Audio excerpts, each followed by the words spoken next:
Y estamos en contacto en estos momentos con el ministro de Defensa de la Nación, Agustín Rossi, a quien lo saludamos de Telediario Federal. ¿Cómo le va, ministro? Muchas gracias por recibir a Telediario Federal, es un placer. ¿Qué tal? ¿Cómo les va? Buenos días para todos. Bien, ministro, la primera pregunta tiene que ver, en el medio de la pandemia, el despliegue de las fuerzas, cómo han estado trabajando desde que comenzó la pandemia, desde hace prácticamente 4 meses a esta parte, con distintas tareas, ¿no?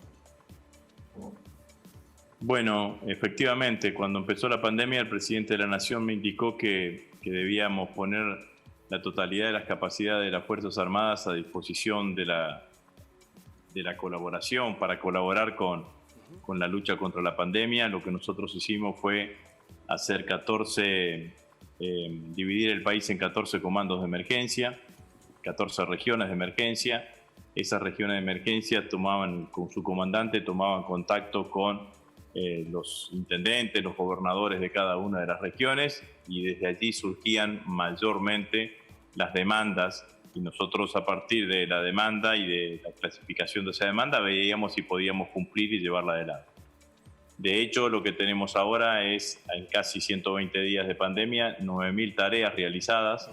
Para nosotros, una tarea la contabilizamos de esta manera: es una acción que se realiza durante un día, que implica movilización de personal militar y movilización de medios. Y eso se ha hecho a lo largo y ancho de todo el país. Entonces, por permanencia en el tiempo y por despliegue territorial, se está convirtiendo sin ninguna duda en el despliegue militar más importante después de la Guerra de Malvinas. Sin ninguna duda que esto es así. De los 82.000 hombres que tienen las Fuerzas Armadas, hemos desplegado alrededor de 60.000 en el terreno. No significa que hoy estén trabajando 60.000, ¿no?, en el terreno, sino que significa que en algún momento de estos 120 días ese personal también estuvo en el terreno haciendo una cantidad de operaciones, y estamos en un promedio, por lo que le decía, de las 9.000 tareas diarias, las 9.000 tareas entre 70 y 80 tareas diarias. Esto significa que un día como hoy, estamos trabajando en Jujuy, estamos trabajando en Ushuaia, estamos trabajando en Río Grande, estamos trabajando en Mendoza y obviamente estamos trabajando en Bahía Blanca, por decir los puntos, en los 4 puntos cardinales en la totalidad del país. Estamos haciendo ese tipo de tareas, que ha dejado además como residual claramente positivo, tal cual lo reconocía el día miércoles el presidente de la Nación cuando hicimos el encuentro de camaradería aquí en edificio Libertador, reemplazando a esa cena de camaradería de las Fuerzas Armadas que era tradicional. El presidente de la Nación reconocía allí que la tarea que se viene realizando, además es muy bien recibida por los vecinos. Eso es lo que le iba a preguntar. ¿Puede haber un cambio de esa visión que se tenía por parte de la ciudadanía con las Fuerzas Armadas, ministro? ¿Puede haber una variación en esa mirada? Bueno, yo creo que sí, creo que sí, creo que se dan una cantidad de elementos.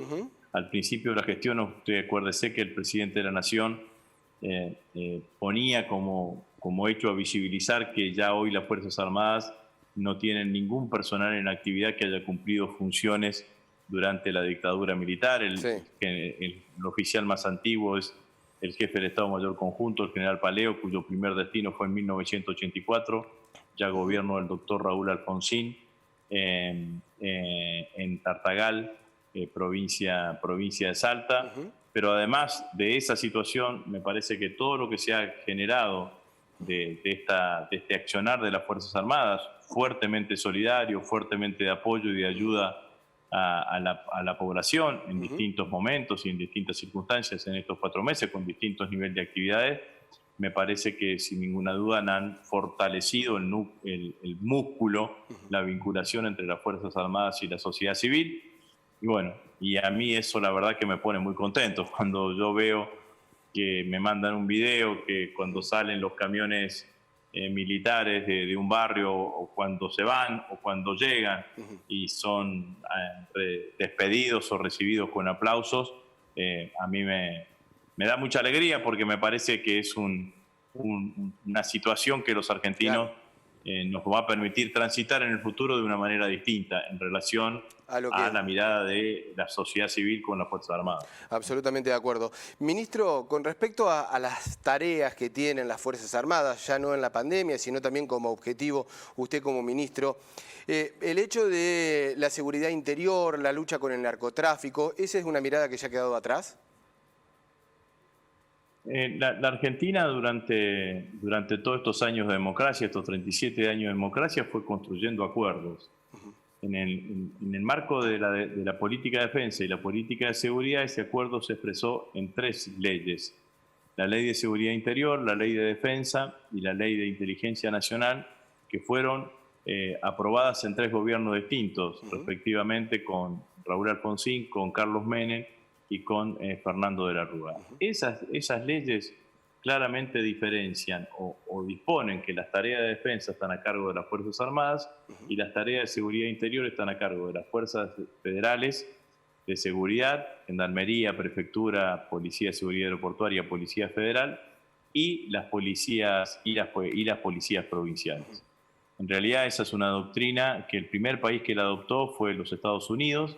En 1878 ya los Estados Unidos definieron claramente que una cosa era la política de defensa y otra cosa era la cuestión de seguridad interior. Ustedes deben recordar que hace un mes, cuando se dieron todas estas movilizaciones por las cuestiones raciales en Estados Unidos, con el asesinato, a través del asesinato de Floyd, en un momento el presidente Trump, sintiéndose desbordado, dijo que iba a mandar a los militares a reprimir y el propio jefe del Pentágono le dijo, mire, nosotros no estamos para eso, no estamos de acuerdo, para nosotros la política de defensa es otra cosa. Yo creo que eso la Argentina lo tiene que sostener. No significa que no se pueda darle apoyo logístico a las fuerzas de seguridad, cosa que las Fuerzas Armadas hacen habitualmente. El sistema de radarización de la Argentina lo opera la Fuerza Aérea Argentina e informa los datos que tiene a las fuerzas de seguridad correspondientes. Pero no en operativos prácticos. En muchos lugares hacemos patrullaje aéreo, por ejemplo en la frontera norte, patrullaje aéreo con helicópteros de la Fuerza Aérea o del Ejército argentino, y lo que visualiza ese patrullaje aéreo se informa a la Fuerza de Seguridad. Pero no con actuación propia. No con actuación propia, ministro, digamos, no con... No, eso siempre es a requerimiento de la Fuerza de Seguridad y está establecido el apoyo logístico en el marco de la Ley de Seguridad Interior. En Córdoba, la fábrica Fadea, ¿qué situación está? ¿Va a comenzar a tener más trabajo? Siempre hablando de los objetivos post-pandemia, ¿no? Que ojalá pase rápido. La situación del área material Río Cuarto también, ¿cómo se ve? Bueno, en el caso de Fadea, para nosotros para mí particularmente, es un orgullo la fábrica y es de los lugares en donde la Argentina tiene que seguir invirtiendo y donde el Estado Nacional tiene que seguir invirtiendo, porque todo el recorrido de estos últimos años la han puesto a la fábrica en un buen lugar, con un flujo de recursos y con un flujo de tareas. Sin ninguna duda que eso se va a ver claramente potenciado. Obviamente que seguimos con los planes que tiene la Fuerza Aérea, el Pampa, estamos con la remotorización de los aviones Pucará, que ese era un viejo proyecto que teníamos nosotros allá en el 2014-2015, que fue discontinuado por la gestión anterior y que ahora lo estamos llevando adelante nuevamente. Y el tercer, y estamos trabajando también en algunas otras iniciativas, como por ejemplo empezar a diseñar un avión de entrenamiento básico, el IA-100, que estamos consiguiendo el financiamiento para empezar a hacer el prototipo. Seguimos trabajando con los Hércules, con el mantenimiento de todos los aviones de la Fuerza Aérea, los Hércules C-130. Estamos refuncionalizando a nuevo una serie de helicópteros del Ejército Argentino, que son los helicópteros AB de Augusta Bell, que ya este año le entregaron al Ejército 4 o 5, Fadea.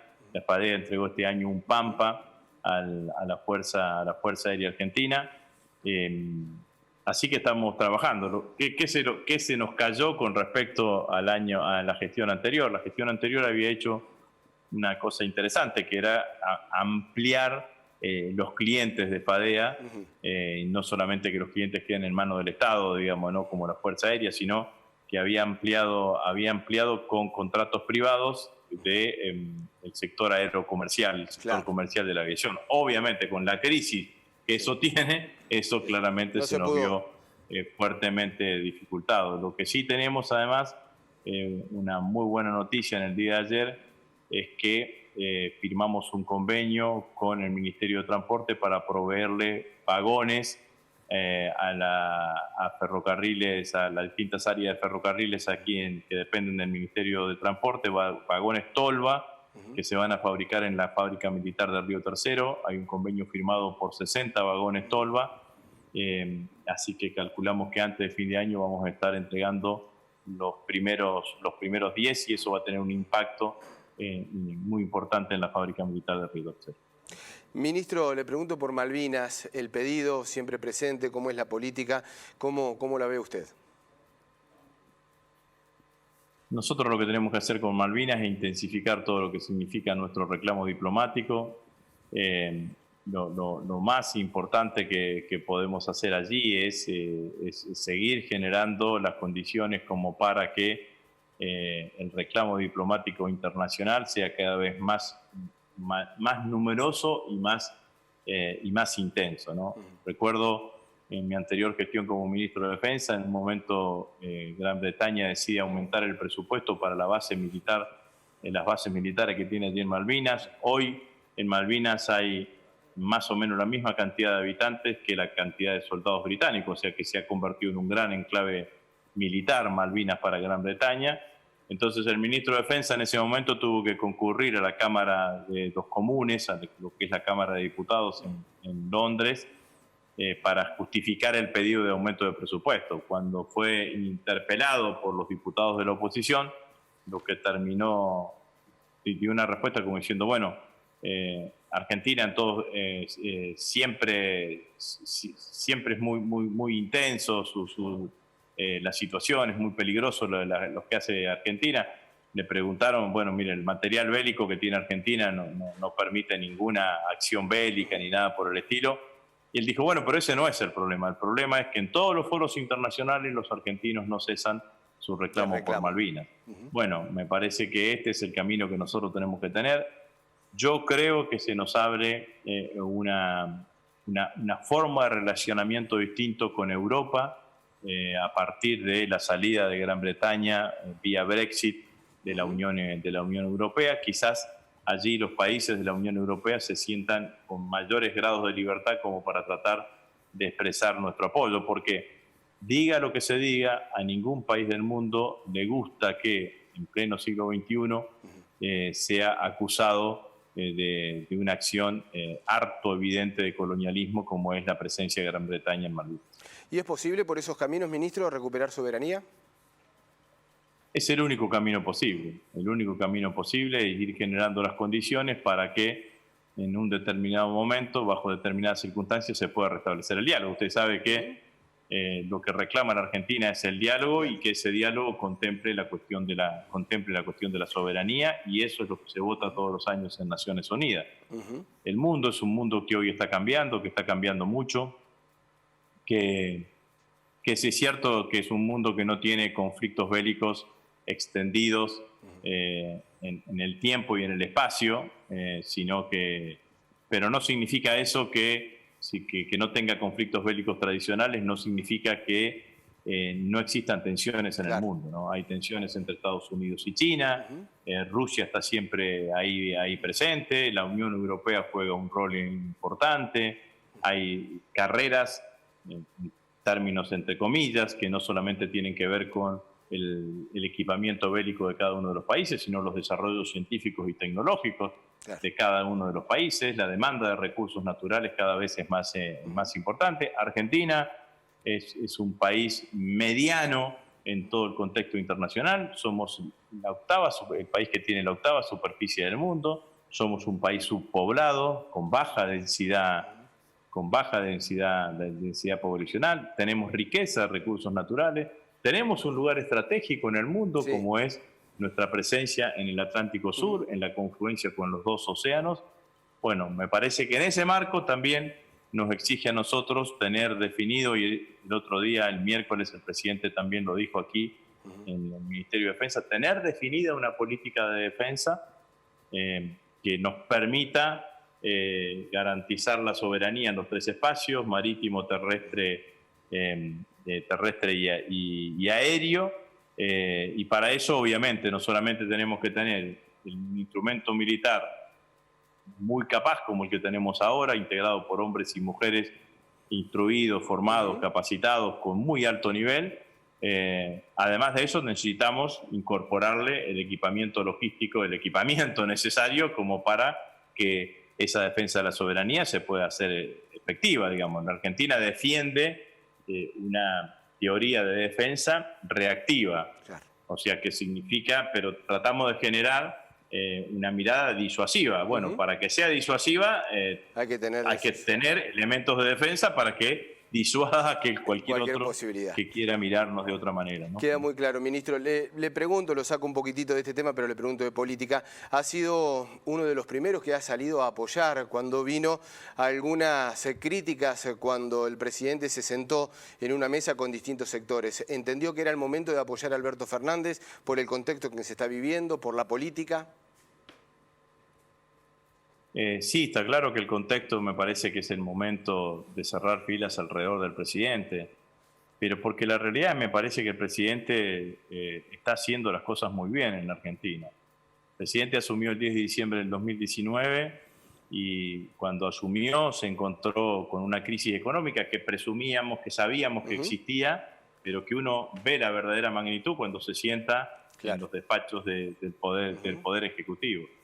Lo primero que hizo el presidente en esos primeros meses fue cumplir con lo que había prometido. El presidente se comprometió a que los jubilados iban a tener medicamentos gratis, los jubilados tienen medicamentos gratis. El presidente dijo que su principal política pública iba a ser la lucha contra el hambre, el Plan Argentina contra el hambre, ahí está distribuido en todo el país la tarjeta alimentar.